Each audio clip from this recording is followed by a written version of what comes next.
Hello, my dear students. Today we have to start the third part of our chapter Human Reproduction. In this video, we will talk about the female reproductive system and also the development of ovum in the ovary, that is by the process of oogenesis. So let's start our video. Now, when we talk about human female reproductive system, it is a system of sex organs and accessory glands which are found in human female, and they are specialized in formation and fertilization of ovum. The subsequent development, growth, nourishment of the fetus, and also it helps in delivery of the fully formed young one. So these all are the functions of female reproductive system. This female reproductive system is located in the pelvic region. Female reproductive system consists a pair of ovaries, a pair of fallopian tubes also known as oviducts, uterus, vagina, external genitalia, or we also called it vulva, and breast.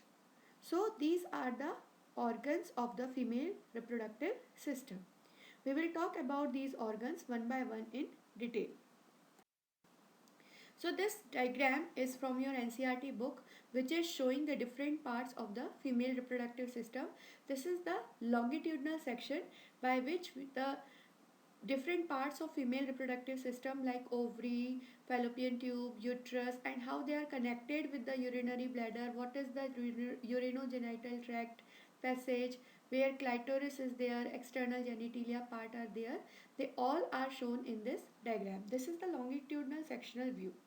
Another diagram of female reproductive system is this, which is giving you the perfect location of ovary, the fallopian tubes, and the uterus, which are opening finally into the cervical canal, cervix region, and end part vagina. So these all parts we have to discuss one by one in detail. First of all, we will talk about ovaries. Now the ovaries in female, they are the primary sex organs. If we talk about their size and form, the ovaries are about 2 to 4 centimeter long, they are 2 centimeter wide and about 1 centimeter thick. Location of these ovaries is always lower part of the abdomen, and they are attached by broad ligament by double folds of peritoneum wall,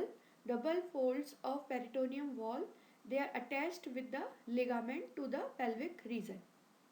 Each ovary is also connected with the uterus by ovarian ligament, and the suspensory ligament is attaching it with the pelvic wall.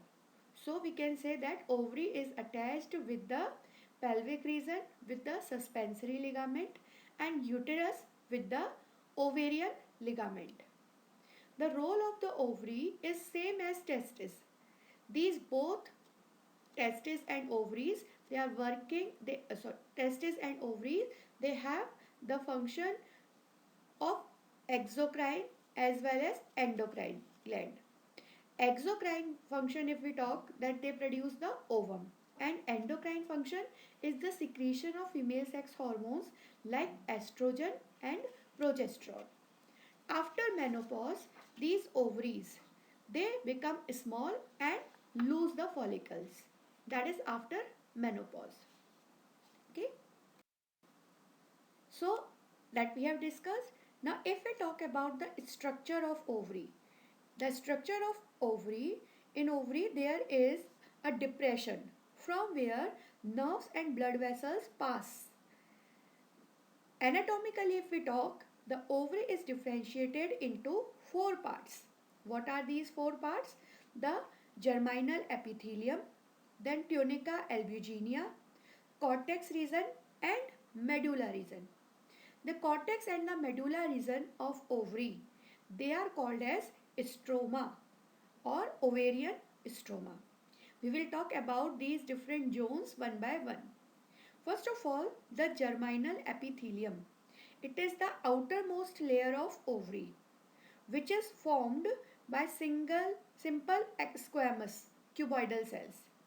This epithelium is continuous, forming the lining called peritoneum, and this peritoneum will will help in development of the fetus, right? The next part after germinal epithelium is tunica albuginea. Now you can see here in the diagram, first of all we have talked about germinal epithelium. The next region is called tunica albuginea.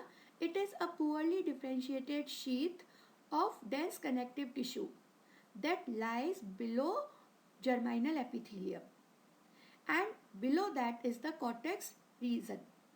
Tunica albuginea is actually dividing the ovary into many lobules. Now, the cortex region, which is divided into many lobules, is wide layer that is separated by spindle-shaped fibroblast, reticular fibers, and ovarian follicles. There is blood vessel supply also.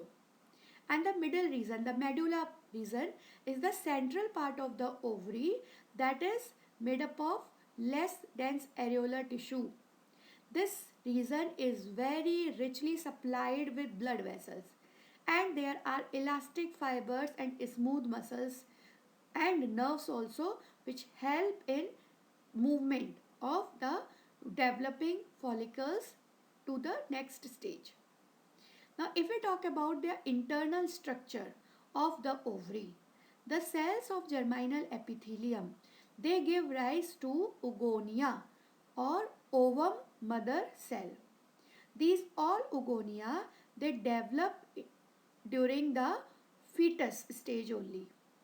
About 2 millions of oogonia, they are differentiated in each fetal ovary. Means in each ovary of the fetus, if the fetus is female, then about 2 million oogonia, they are developed. And they initiate oogenesis at that same time in fetal stage only. But at that time, these oogonia, they are arrested in prophase 1 stage. Each oogonium is called the primary oocyte. Okay, and these primary oocytes, they get covered with the sheath of granulosa layer. When this primary oocyte is surrounded by granulosa layer, we call it primary follicle. Between birth till puberty, large number of primary follicles, they get degenerated, and only 60,000 to 80,000 primary follicles are left in the ovary at the time of puberty. Now, after reaching the maturity, primary follicle pass into secondary follicle, then tertiary follicle, and finally become the mature Graafian follicle. Right? So, these are the different primary follicle stages which will finally develop into Graafian follicle.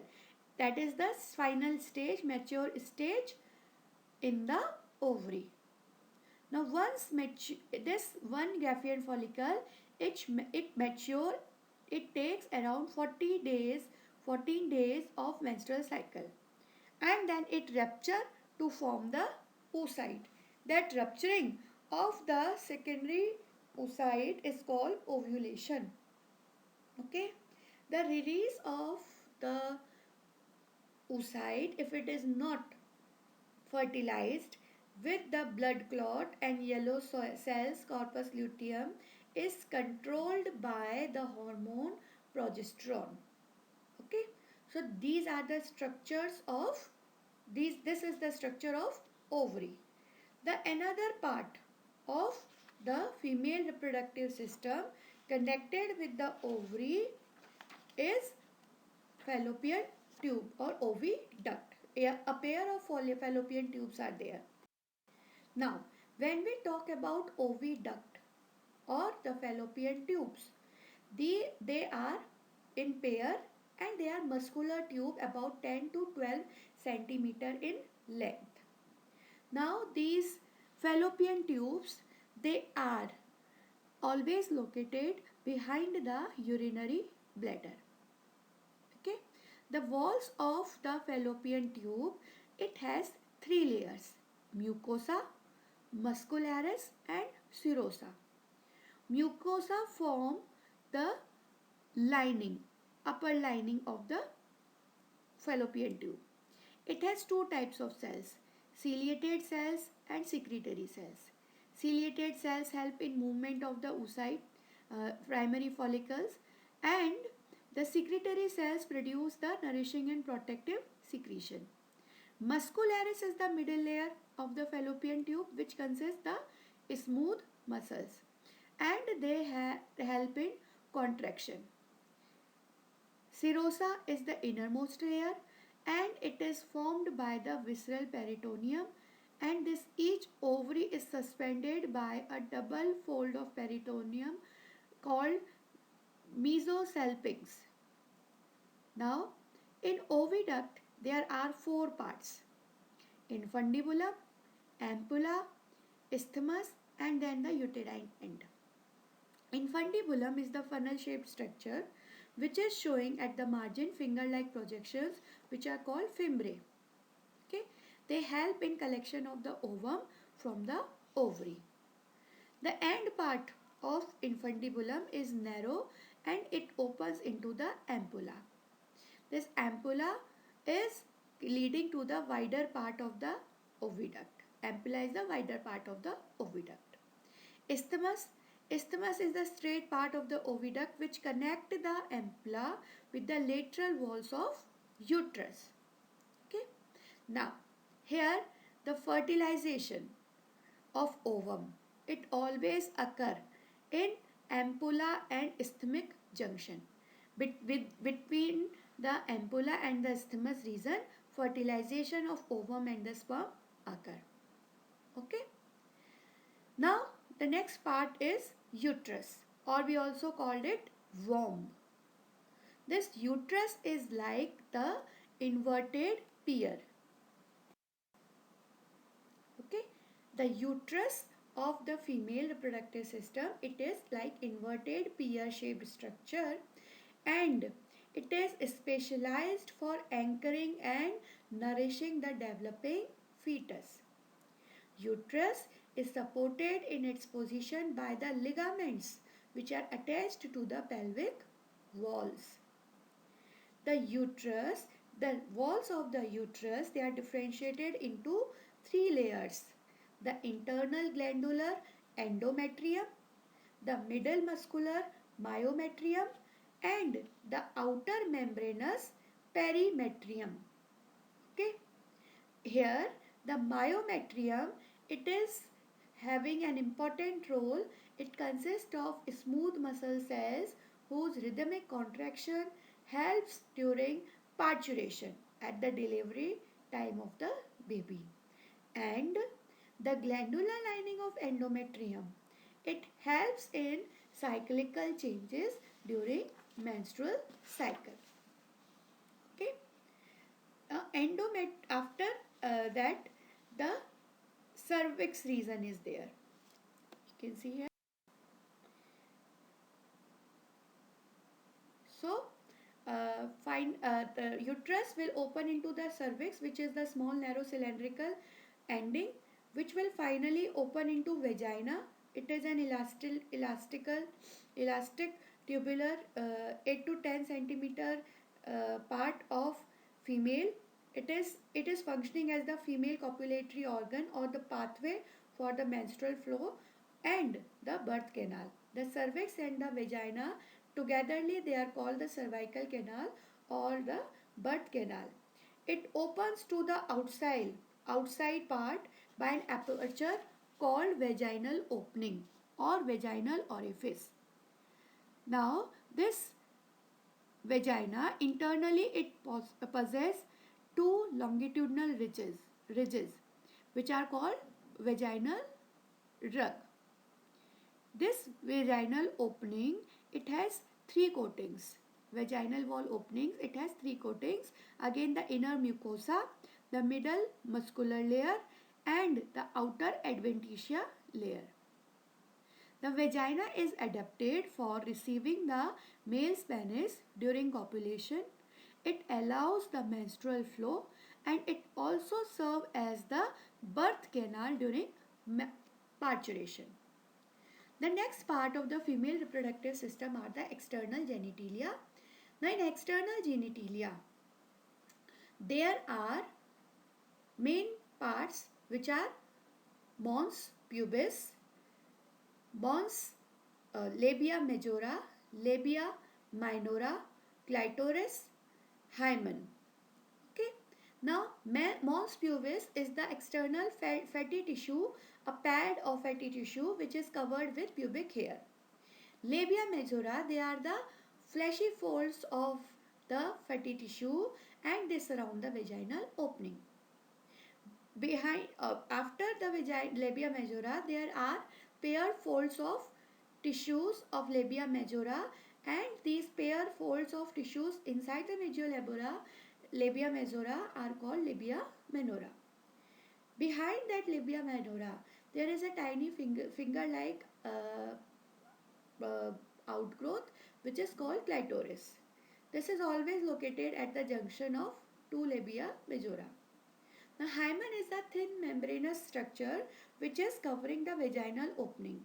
And this hymen, earlier time, it was supposed to be the symbol of virginity. But this hymen, it may get ruptured by any hard physical jerk. Normally, during intercourse, during first coitus, this hymen get ruptured, leading to some bleeding also. So, after that, in females, there are accessory glands also. In the accessory glands, mammary glands, they are very much important. Mammary glands, the breast, they are located over the pectoral muscles in the front wall of the thorax. The mammary glands, they are the milk producing modified sweat glands which occur inside two round thoracic prominences which are called breast. Each breast, they has broad multi-purpose erectile tip which is called the nipple, from where release of milk takes place. Okay. Now a circular pigmented area behind the nipple is there, that is called areola, below that nipple region. Now areola tissue possess circular muscles and nerve endings which contain the sebaceous and the areolar glands also. Okay. Each breast, it contains 15 to 20 glandular lobes which are separated from one another by dense connective tissue and adipose tissue. The adipose tissue is also occur richly below the skin of breast. Each lobe is further made up of number of lobules having glandular secretory tubular alveoli. These alveoli, they are composed of grapes-like structure of milk secreting glands. The cells of alveoli, they produce milk which is stored in the cavities or lumen of the alveoli. These alveoli open into mammary tubules or mammary ducts.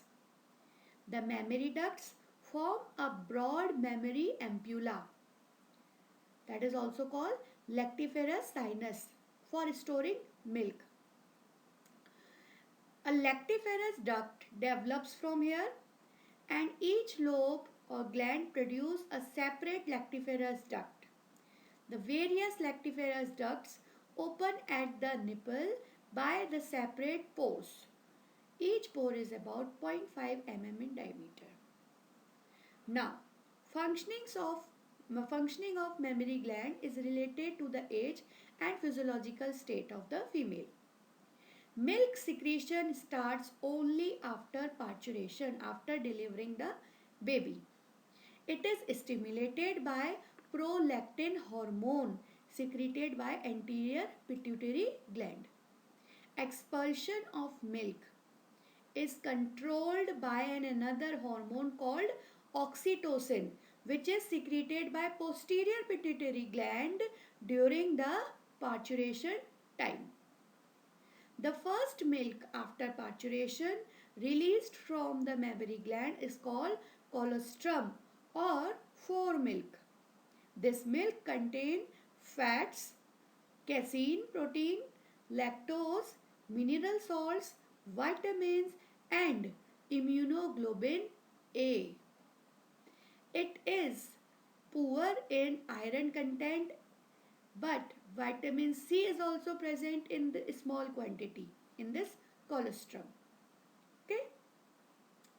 Now, in after these mammary glands, we comes to the next part of female reproductive system, that is called oogenesis. Oogenesis is same as the process of spermatogenesis in males where the sperm was formed, and here oogenesis is the process by which the ovum is formed. Now when we talk about process of oogenesis, during oogenesis development of ovum takes place in the female body or in the ovary. As we have discussed earlier, during that oogenesis process, first of all, the oogonia are developed. The ovum mother cells are developed during the fetal stage only. And till the time from birth till puberty, these oogonia, they are arrested in the stage of prophase first meiotic division. Now the oogonia, they will develop into primary oocyte and they are surrounded by the granulosa layer. This is happening from the time of birth till puberty. Till that time, this primary oocyte surrounded by granulosa layer is called as primary follicle. But out of millions of primary follicles, only 60,000 to 80,000 they are functioning or they remain in the ovary. During the puberty time, when these primary follicles they get surrounded by more granulosa layer and the theca layer also, then we start calling it secondary follicle. The secondary follicles, these secondary follicles, then they develop, these secondary follicles they develop into the tertiary follicles. And what are the changes which are taking place during development of tertiary follicle? A cavity appears within the granulosa layer which is called antrum, and with the appearance of this cavity, the follicle that is formed is having a small sac. The theca layers, they organized clearly into theca external and theca internal. Then we call it tertiary follicle. Now, this mature tertiary follicle will rapidly increase in size and get filled with a fluid called liquor folliculi. Due to the increase in size, the cavity, the wall of the follicle, it becomes relatively thin. And the oocyte is now called as Graafian follicle. Okay, the ovarian follicle which is now fully formed is called Graafian follicle. Okay, this is how oogenesis takes place. What is happening in oogenesis? During from the fetal stage, the ovum mother cell is developing into the Graafian follicle. Right? Now here you can see all the stages of development, that how the primary oocytes are first developed. They get surrounded by granulosa layer to form the secondary oocyte. They are arrested in the prophase first stage. When then antrum develops, they are called as tertiary follicles, and finally the antrum get filled with the liquor folliculi, the liquid, which are now known as Graafian follicle. Now, the granulosa layers lining the granular cells, they are arranged as zona pellucida. This zona pellucida become elongated to form the corona radiata. Now after puberty, what will happen? Menstrual cycle will start. Now on the 14th day of the menstrual cycle, the Graafian follicle is ruptured and the egg is released. You can see here in the diagram, the mature follicle is containing that egg, and on the 14th day of the menstrual cycle, the Graafian follicle get ruptured and egg is released. Now before ovulation, the inner side of follicle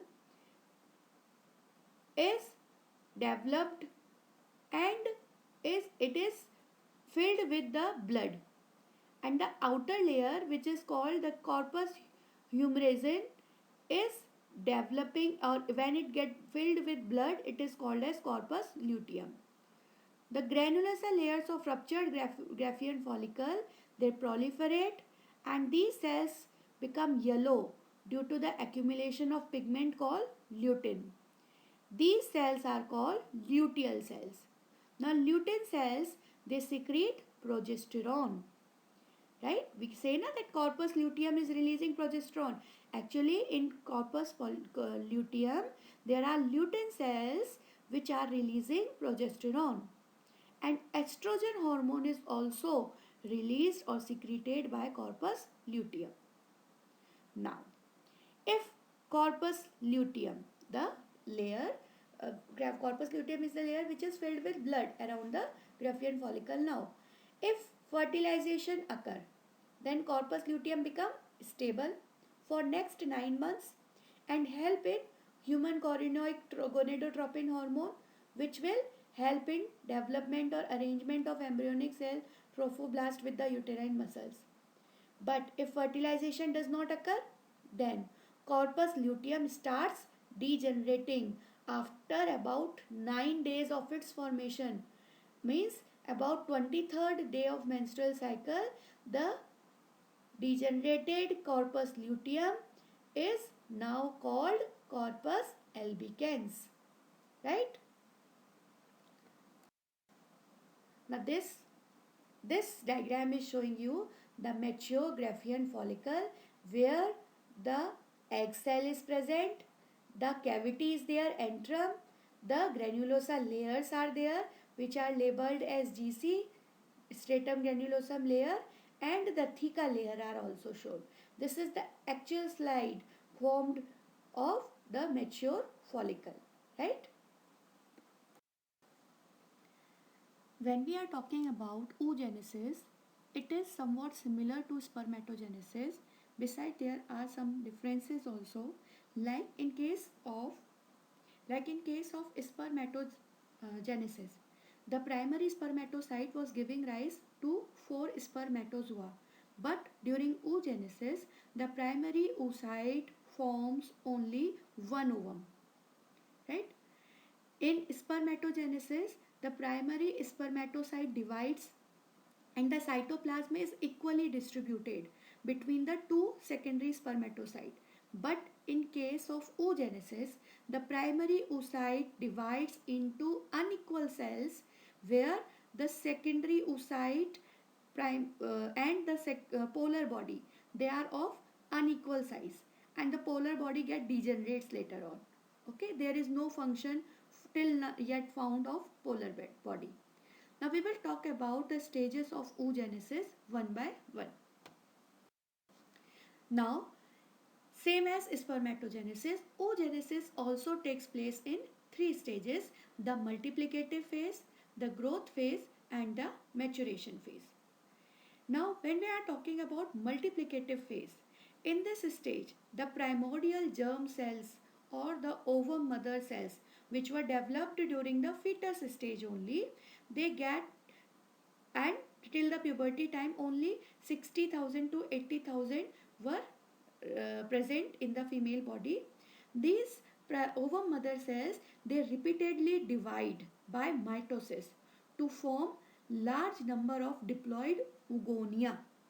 Okay, This process get completed in the embryo stage of the females only. Then after multiplicative phase, the oogonia will enter into the growth phase. Now this during growth phase, the growth phase, during this process, the oogonia grow in size and form primary oocytes. The growth phase, it is longest in oviparous animals.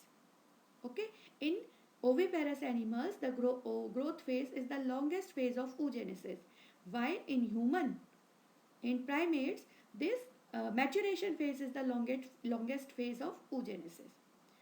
In growth phase, the size of the egg increases many times. Okay, and here the oogonia, it will increase in size only, and it will enter into the multiplicative phase. Now what will happen in multiplicative phase? In multiplicative phase, the primary oocyte, okay, primary oocyte, by the time of 25th week in the fetal stage, all the oogonia, they are formed. Okay, now out of these, hundreds of diploid cells develop into primary oocyte.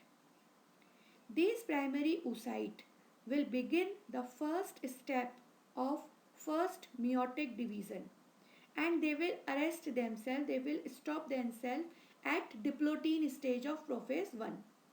Okay, they will not show further development. These primary oocyte grows much larger and finally complete their meiosis first. And when they complete their meiosis first, they will develop a secondary oocyte and a small polar body where the unequal distribution of cytoplasm takes place. See, this is the first meiosis which is completed. Primary oocyte has completed its first meiosis and has formed a secondary oocyte and the first polar body. Now this first polar body will undergo degeneration, whereas the secondary oocyte will proceed till the metaphase stage of meiosis second. Okay, and after that it will wait for the arrival of spermatozoa. Then only it will complete its second meiotic division. Now in this slide we have tried to summarize the events which are taking place during oogenesis. On the left side we have shown you the divisions which are occurring in the oogonia, how mitotic division occur, the primary oocyte is formed and then it completes its first meiosis giving rise to secondary oocyte and the first polar body.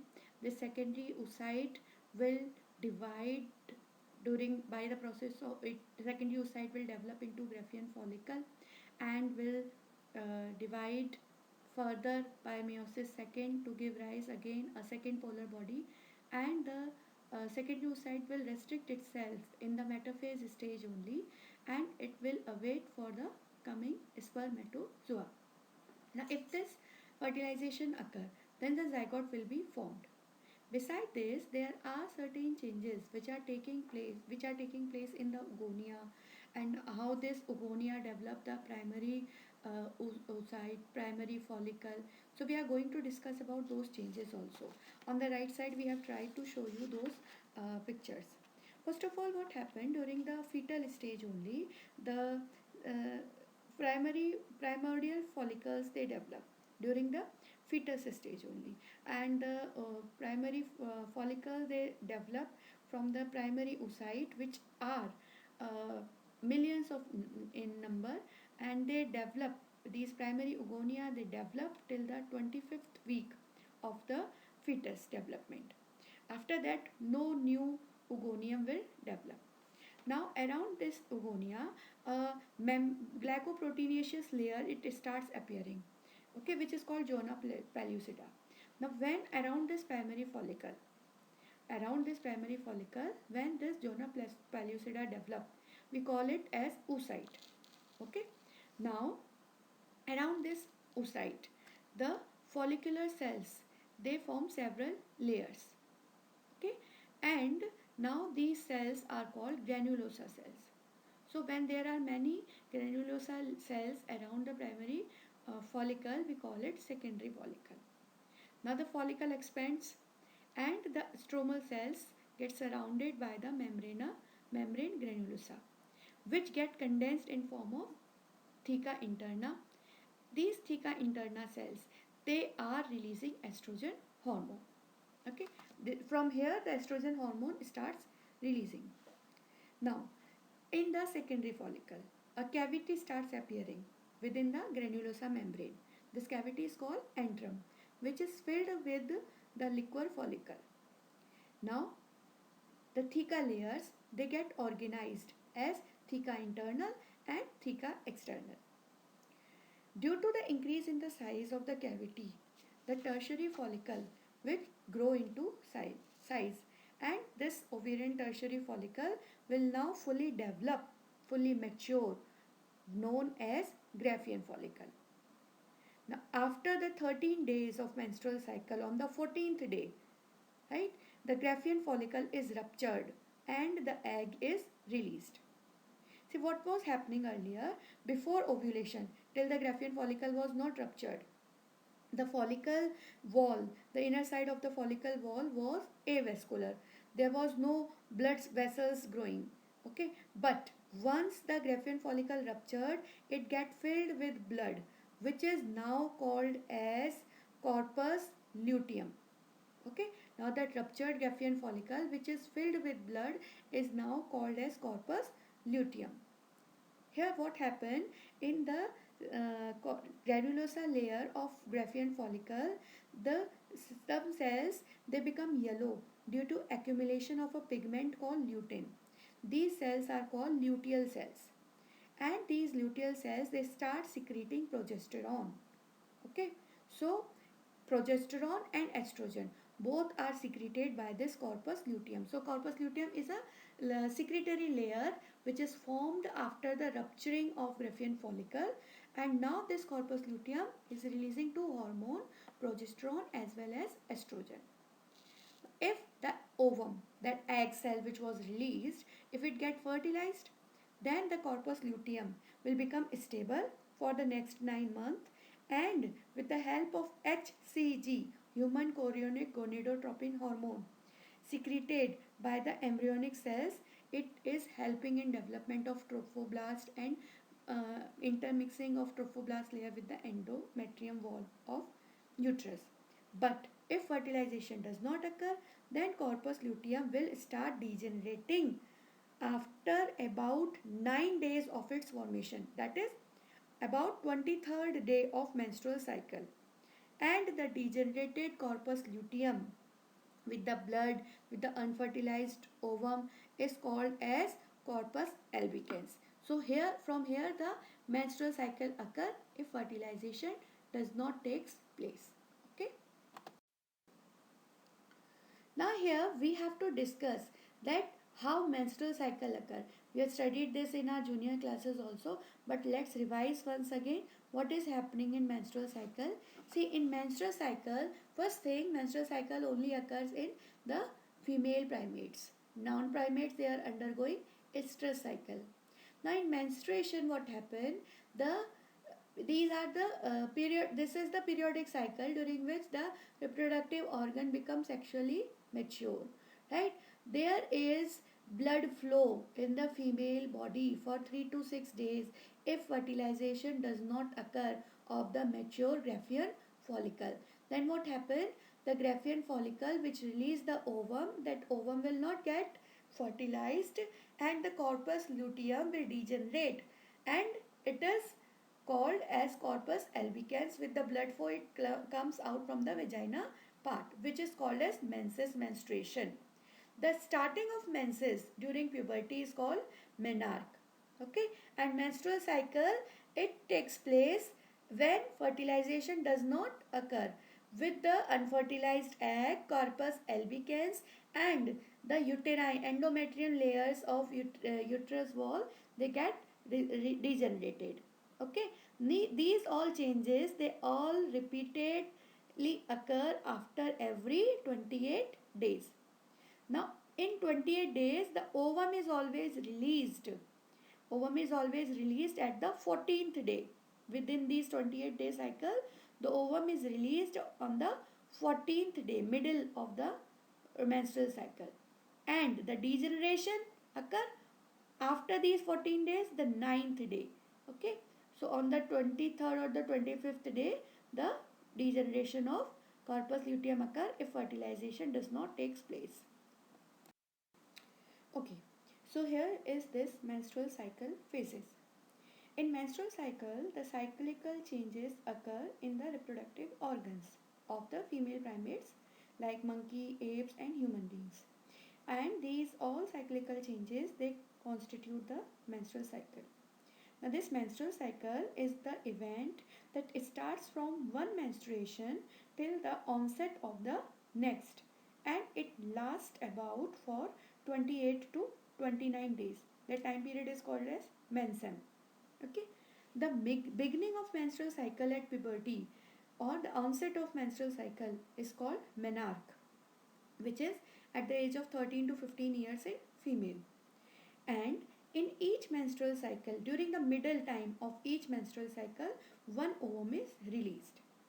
Here we have divided the events of menstrual cycle into four phases, namely menstrual phase, follicular phase, ovulatory phase and the luteal phase. Now we will cover each phase of menstrual cycle in detail. As you can see here from the diagram, the first phase of menstrual cycle is called the menstrual phase. This cycle starts with the phase and the menstrual flow. During this phase, menstrual flow occurs and it lasts for 5 days at least. This menstrual phase results into the breakdown of endometrial lining of uterus and its blood vessels along with the unfertilized ovum. After the menses, after the menstruation, the follicular phase starts. This follicular phase is also called as proliferative phase. Now in this phase, the primary follicles which were in ovary, they grow and they become the fully mature Graafian follicle. As you can see here from the diagram also, the primary follicle is developing into a fully mature Graafian follicle.